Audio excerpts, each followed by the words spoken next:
بمناسبة الذكرى 70 لاندلاع ثورة التحرير الجزائرية، اعترف الرئيس الفرنسي مانويل ماكرون اليوم بأن القيادي في جبهة التحرير الوطني التي قادت حرب التحرير في الجزائر العربي بن مهيدي اغتاله عسكريون فرنسيون كانوا تحت قيادة الجنرال بول أوساريس. رسميا اعترف الرئيس الفرنسي إيمانويل ماكرون اليوم الجمعة بأن القيادي في جبهة التحرير الوطني والأسطورة العربي بن مهيدي التي قادت حرب التحرير في الجزائر قتله عسكريون فرنسيون، وذلك في مناسبة ذكرى 70 لاندلاع ثورة التحرير الجزائرية.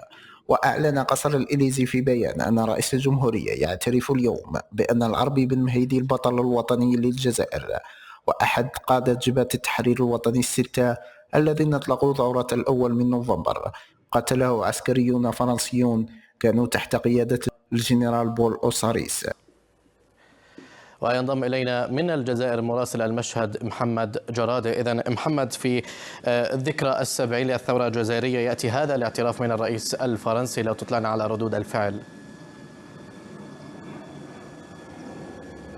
طبعا مالك، الاعتراف اليوم يحمل أكثر من رمزية، هو اعتراف مهم وجاء في ذكرى احتفالات الجزائر بالثورة التحريرية الذكرى 70.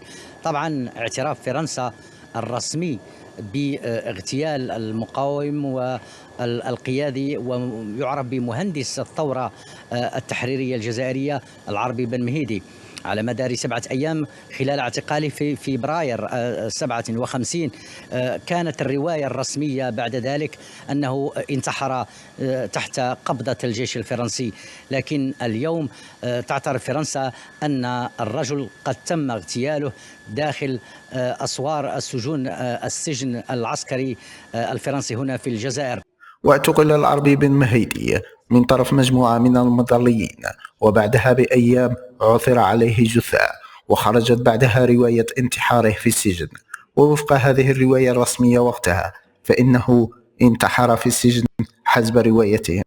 والحال أن من قتله هو القائد صفر، وهو رمز الجنرال بول أوساريس مع 6 من جنوده، وكان مكلفا وقتها رسميا بالتنسيق بين المخابرات والشرطة والقضاء من قبل بول أوساريس للتذكير ملك، كان اعترف في 2000 أنه اغتال العربي بن مهيدي، بمعنى أن هذا الاعتراف الرسمي يأتي بعد 24 عاما من اعتراف الجنرال بول أوساريس. وكان جنرال بيجار كان هو من ألقى القبض على مهندس الثورة العربي بن مهيدي. وفي 2002 اعترف أنه يطالب بوضع باقي من الزهور في 2002 على قبر الراحل والمقاوم العربي بن مهيدي. طبعا اعتراف مهم بعد اعتراف أيضا سبقه ماكرون باعتراف علي بومنجل وموريس أودان، وموريس أودان هو من الأصدقاء الثورة الجزائرية والذي تم اغتياله أيضا ويحمل أهم شارع في العاصمة الجزائرية. إذن هو اعتراف مهم بالنسبة للجزائريين، ولكن هناك جزء آخر يطالب أن هذا الاعتراف بالتقسيط كما يصفونه، كل مرة يتم اعتراف باغتيال شخصية، في حين المطالب المهمة هنا في الجزائر أن يكون اعترافا رسميا.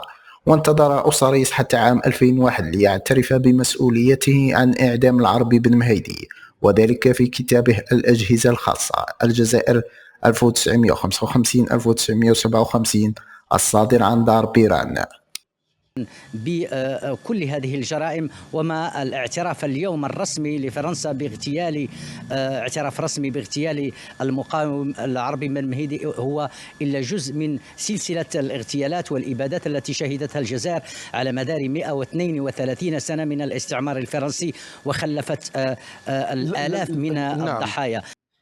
في نهاية الفيديو اشترك معنا إن كنت أول مرة تشاهد القناة، وفعل الجرس، واترك لنا تعليق أسفل الفيديو. إلى اللقاء مع فيديو قادم.